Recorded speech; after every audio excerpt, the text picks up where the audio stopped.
Dito pumapasok ang mas malalim na babala ni Vico.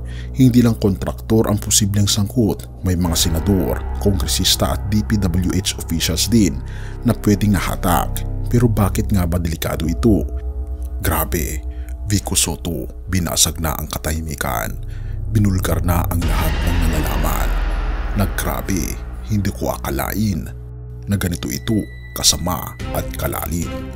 Halika, ating harapin ang bagong pasabog ni Mayor Vico Sotto. Mayor, should you be invited to the Senate, are you willing to testify against the Discayas kung sakasakali? Wala namang invitation sa akin, sir. Pero you will attend kung sakaling papuntahin kayo, sir? Kahit sino naman po, hindi naman yan kung gusto hindi. Pag sila nagpatawag, required po yun. Sa wakas, binasag na ni Mayor Vico Sotto ang kanyang katahimikan. Pero teka, bago mo isipin na simpleng pahayag lang ito, may mas malalim na pasabog.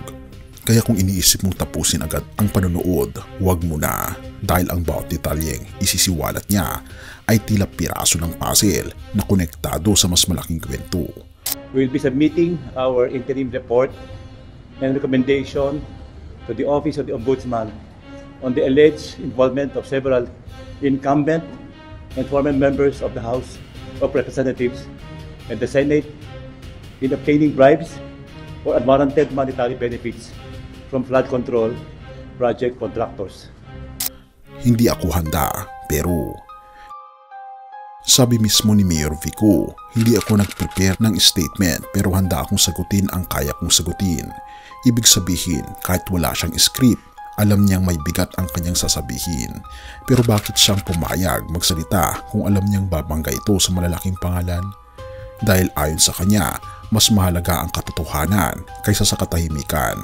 Mr. Chair, to the members of the TRICOM, magandang umaga po. I did not prepare any statement, but however I can help and whatever I can answer to the best of my knowledge.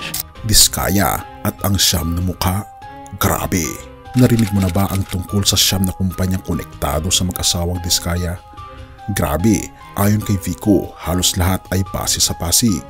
Pero hindi lang basta kumpanya, mga dami corporations daw ito at halos lahat may tax deficiencies. Pero ang mas nakakagulat, kahit noong siya na ang mayor, nakapasok pa rin sila sa bidding. Bakit? Dahil open at public bidding ang batas. Pero kung ganoon, paano sila paulit-ulit na nakakakubra ng bilyon-bilyon? Is that they have 9 construction firms that we have seen now in the news, the 9 calling card companies of the spouses Diskaya, where they have used dummies, where they have practically all of these companies have tax deficiencies. Ang maliit na 2% na malaking sablay. Narito ang mas matindi. Sabi ng Diskaya, 2 to 3% lang daw ang kita nila sa bawat kontrata. Pero sabi ni Vico, kahit simpleng logic lang, imposible iyon. Bakit? Dahil kung 100 billion ang kontrata, kahit 2% ay katumbas ng 2 billion. Grabe, isipin mo, 2 billion para lang sa maliit na porsyento. Therefore, malinaw na hindi tugma ang kanyang pahayag. Mga sasakyan, mansyon, at 11 digits. Ayon pa kay Vico, mismong mag-asawa ang nagkamali sa interview nila. Sinabi nilang may 11 digits sila, ibig sabihin nasa 10 bilyong piso.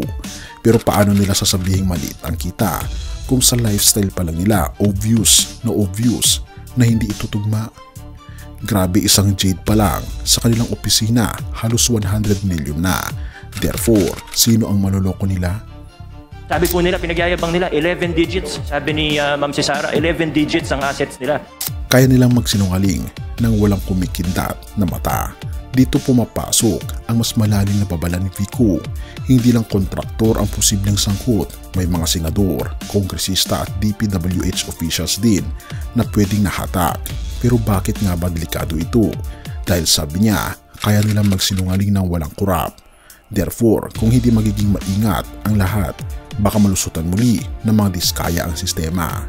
Ang huling manifesto, sa huli, hindi lang basta testimonya ang iniwan ni Vico. Nanawagan siya na imbestigahan ng BIR ang tax deficiencies ng siyam na kumpanya. Kung totoo ngang may bilyong-bilyong kontrata pero kulang sa buwis, sino ang tunay na talo? Tayong mga Pilipino. Ang tanong sa konklusyon, sino ang mas matindi?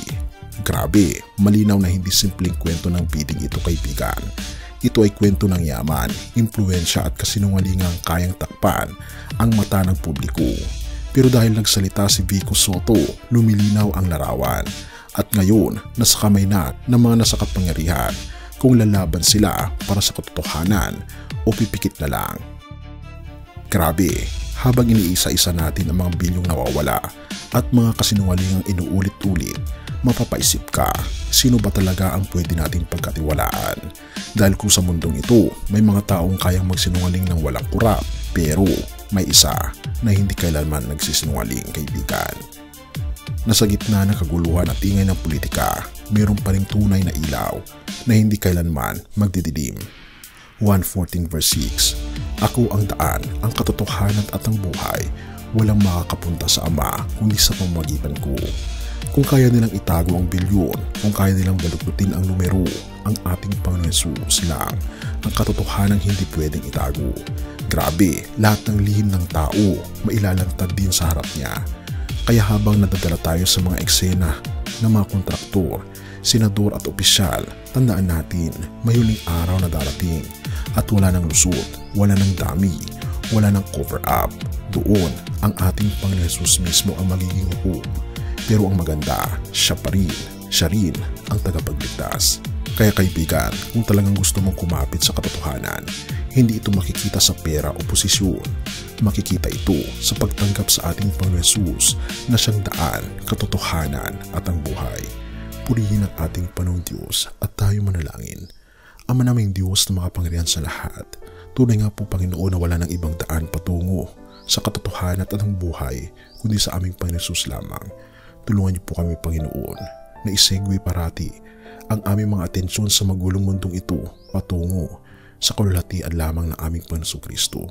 Pinupuri po namin kayo at pinapasalamatan o aming Panginoon Diyos sa inyo pong pag-ibig sa amin at sa patuloy po Panginoon ninyo na gumagawa ng paraan upang kami po ay iligtas sa kasamaan. Salamat po Panginoong Diyos sa inyo pong pag-ibig at patnubayan niyo po kami at patawarin po kami sa lahat ng aming mga pagkukulang at pagkakasala sapagkat ito po ang aming samot hiling. At salamat po sa pagdinig ng aming mga panalangin sa pangalan ng aming Panginoon Jesus. Amen. Bago natin ipagpatuloy kaibigan, siya nga pala ang Great Controversy na isa sa mga pinaka-kontrobersyal na libro dahil tumutukoy ito sa mga propesiya sa libro ng Daniel at Revelation na nagaganap na sa panahon natin ngayon bago ang pagdating ng ating Panginoong Diyos ay pinamimigay na namin ng libre sa pamamagitan ng PDF. At ito ay nasa limited lamang na panahon kaya i-click mo sa description sa baba upang ma-avail mo kaibigan ang napaka-importanteng libro ito na magbubukas sa iyo sa mas maliwanag mong hinaharap. Purihin ang ating Panginoong Diyos at tayo magpatuloy.